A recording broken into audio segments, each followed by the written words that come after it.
Good evening बच्चों। जो हमने न्यूमेरिकल की सीरीज स्टार्ट की है उसमें आगे क्वेश्चन को देखते हैं। जो क्वेश्चन नंबर हमारा क्या है 6 है। पहले चैप्टर की हमने क्वेश्चन को डिस्कस करना स्टार्ट किया है। अगर आपको कोई डाउट होती है तो प्लीज़ मुझे जो है कमेंट करके बताएंगे ताकि मैं आपके प्रॉब्लम को सॉर्ट आउट कर सकूं। और क्वेश्चन को मैं बहुत बारीकी से जो है आपको बताने की कोशिश करता हूं, जिससे आप क्वेश्चन को बहुत अच्छे से समझ सकें। और वैसे रिलेटेड क्वेश्चन अगर आएँ तो आप क्वेश्चन को गलती पेपर में न करें, इसके लिए आपको विशेष रूप से तैयारी करने की ज़रूरत है। देखना है क्या चेंजिंग आ रही है क्वेश्चनों में। ठीक है, शुरुआत करते हैं। अगर आपको मेरी वीडियो अच्छी लग रही होगी तो प्लीज़ अपने दोस्तों के साथ शेयर करिएगा और लाइक करिएगा, क्योंकि आपके लाइक और शेयर करने से हमको मोटिवेशन मिलता है ताकि यह वीडियो सभी उन बच्चों तक पहुंच सके जो बच्चे आगामी 2027 की बोर्ड परीक्षा में बैठने वाले हैं, और उनको क्वेश्चन को देखकर घबराहट ना हो और संख्यात्मक वाले क्वेश्चनों को बहुत आसानी से करें, जिससे उनका बोर्ड में अच्छा रिजल्ट हो। चलिए ध्यान देते हैं, क्वेश्चन को पढ़ते हैं। हम लोग शुरुआत करते हैं। दो बिंदु आवेश, तो एक को हम Q1 मान लिया जाए बेटा। दूसरा दिया है 4Q, तो इसको हम Q2 मान लिए। एक दूसरे से ए दूरी पर हैं, तो कह रहा है कि दोनों को मिलाने वाली रेखा के किस बिंदु पर परिणामी विद्युत क्षेत्र शून्य होगा। यानी आपसे पूछ क्या रहा है बेटा, देखिए यहाँ पे हमने लिख लिया कि Q1 बराबर Q और Q2 बराबर 4Q, ये हमने चार्ज रख लिया। देखिए अब सबसे बड़ी बात है कि दोनों चार्ज की जो प्रकृति है वो कैसी है बेटा, धनात्मक है। धनात्मक है तो हम लोग एक बात जानते हैं कि जो धनात्मक समान धनात्मक आवेश हैं तो वह हमेशा एक दूसरे को प्रतिकर्षित करते हैं। तो यहाँ पे हमारा हो गया Q1 और ये हो गया Q2, और इन दोनों के बीच की जो दूरी दी गई है वह हमको दी गई है A। इनके बीच की दूरियां कितनी है, A है। तब बेटा आपको ध्यान क्या रखना है इसके अंदर, यहाँ पे कि हम लोग लिख लेंगे कि माना Q1 आवेश से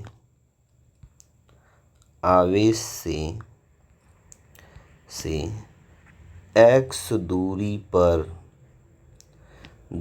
पर विद्युत क्षेत्र शून्य होगा।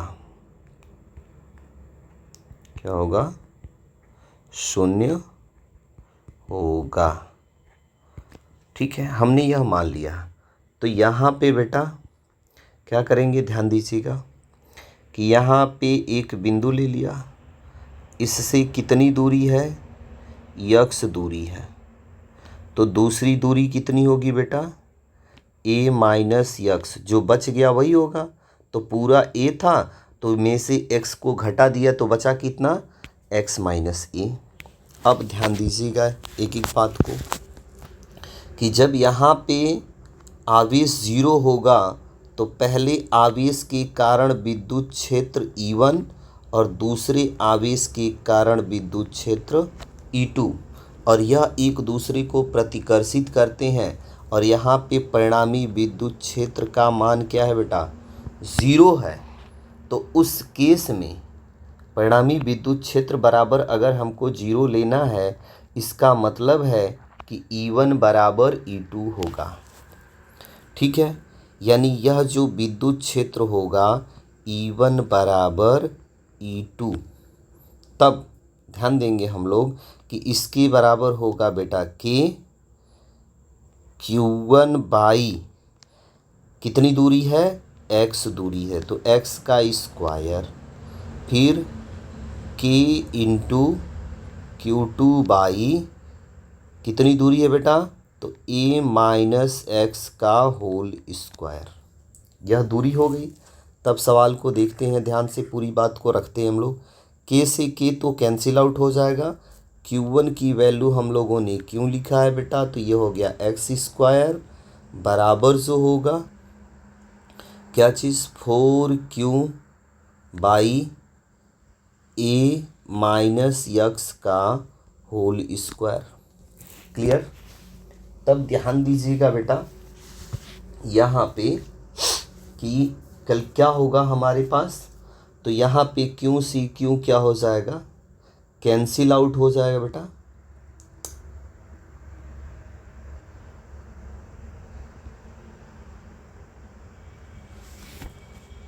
ये देखिए हमारे पास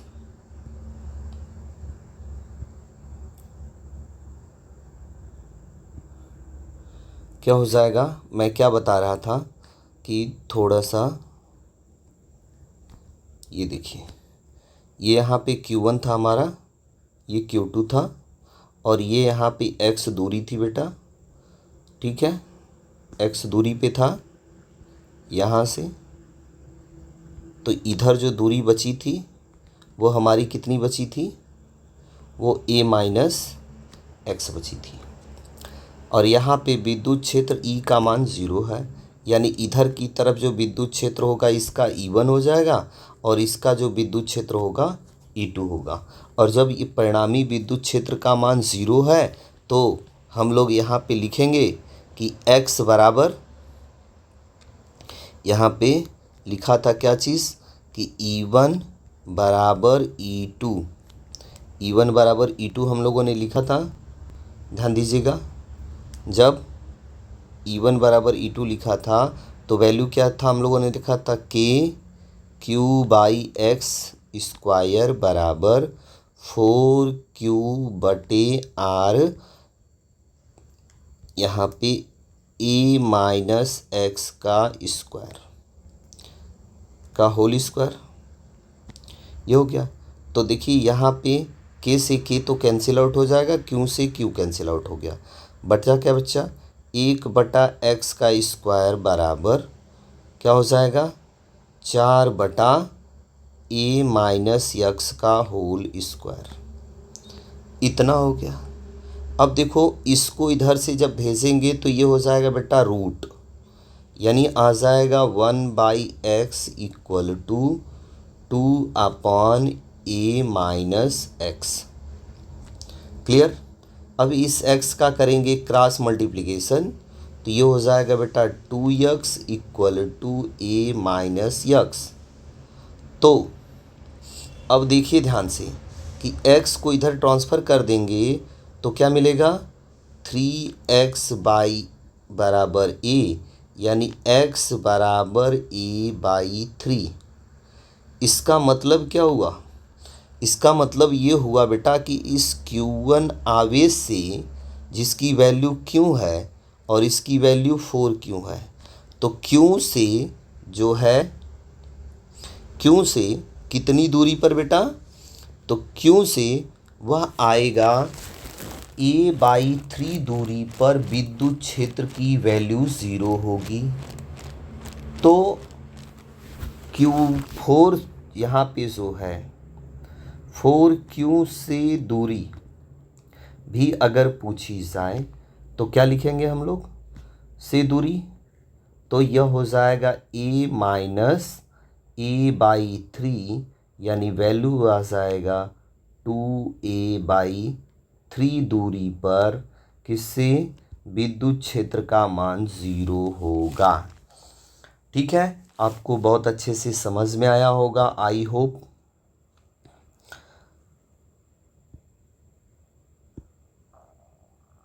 देखेंगे बेटा यहाँ पे दूसरा सवाल बहुत अच्छे से समझेंगे बेटा। एक बहुत ही प्यारी सी सवाल है, हमने लिया है यहाँ पे। ठीक है, ध्यान दीजिएगा दूसरे सवाल के ऊपर कि हमारे पास क्या दिया हुआ है। तो लिखा है कि एक तेल की बूंद, यानी ये तेल की बूंद हो गई, जिस पर क्या कह रहा है कि 12 इलेक्ट्रॉनिक आवेश है, यानी जो Q बराबर दिया है 12 इंटू ई, यानी इसकी वैल्यू हो जाएगी 12 इंटू 1.6 इंटू 10⁻⁻19 कूलाम। ठीक है, यह हो जाएगा Q की वैल्यू। कह रहा है कहाँ पे रखा गया है, विद्युत क्षेत्र ई में रखा गया है। तो यहाँ पे एक विद्युत क्षेत्र है बेटा,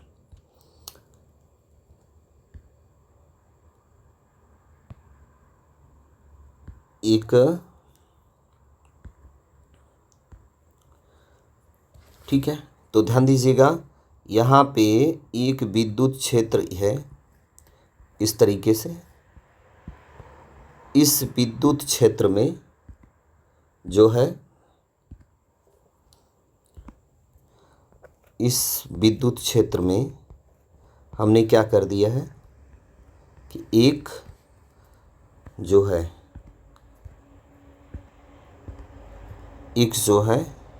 बूंद को रख दिया और इसका चार्ज वैल्यू हम लोग निकाल लिया है कि Q बराबर कितना होगा 12 इंटू 1.6 इंटू 10⁻⁻19 कूलाम के बराबर है। और इस विद्युत क्षेत्र की वैल्यू आपको दी गई है 2.55 इंटू 10⁻4 न्यूटन पर कूलाम, ये दिया गया है। अब कह रहा है कि विद्युत क्षेत्र में लटकी है तो त्रिज्या ज्ञात कीजिए। तो हमने पीछे सवाल बताया था बेटा कि त्रिज्या ज्ञात करते समय पहले सबसे पहले देखना पड़ेगा कि यहाँ पे विद्युत बल बराबर क्या होगा, बूंद का भार।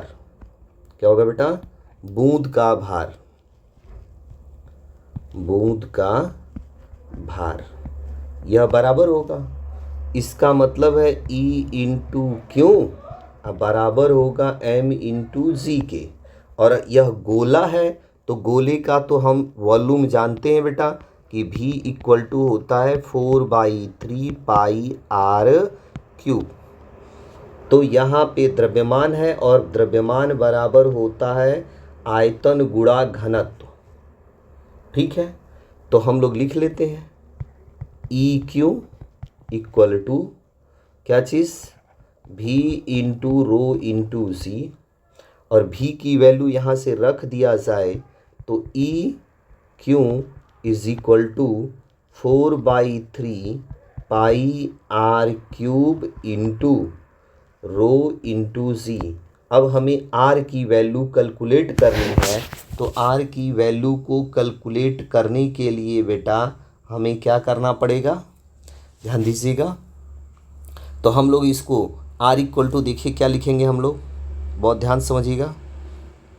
यहाँ पे लिख रहा हूँ R equal to R cube equal to, देखिए ये 3 इधर गुणा, यानी 3EQ, फिर बटे में सभी पूरा कहाँ आ जाएगा, नीचे में 4 पाई, क्या आएगा 4 पाई रोजी। अब इन सब की वैल्यू रखिए तो क्या आएगा भाई, 3 इंटू 2.55 इंटू 10⁻4 इतना है। फिर Q की वैल्यू 12.16 इंटू 1.6 इंटू 10⁻⁻19 बाई में क्या आ जाएगा बेटा, तो बाई में आएगा यहाँ पे 4 इंटू 3.14 पाइप की वैल्यू, इंटू में जी की वैल्यू दी गई, आपका रो की वैल्यू दी गई है 920, ठीक है। उसके बाद जी का वैल्यू 9.8, और इस पूरे को कैलकुलेट किया जाए बेटा तो R cube is equal to जो आएगा, ध्यान दीजिएगा,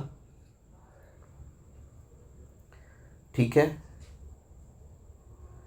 इस पूरे को जब कैलकुलेट किया जाएगा तो आर क्यूब की वैल्यू एप्रॉक्स में बेटा, एप्रॉक्स में आ जाएगी 1.3, ठीक है।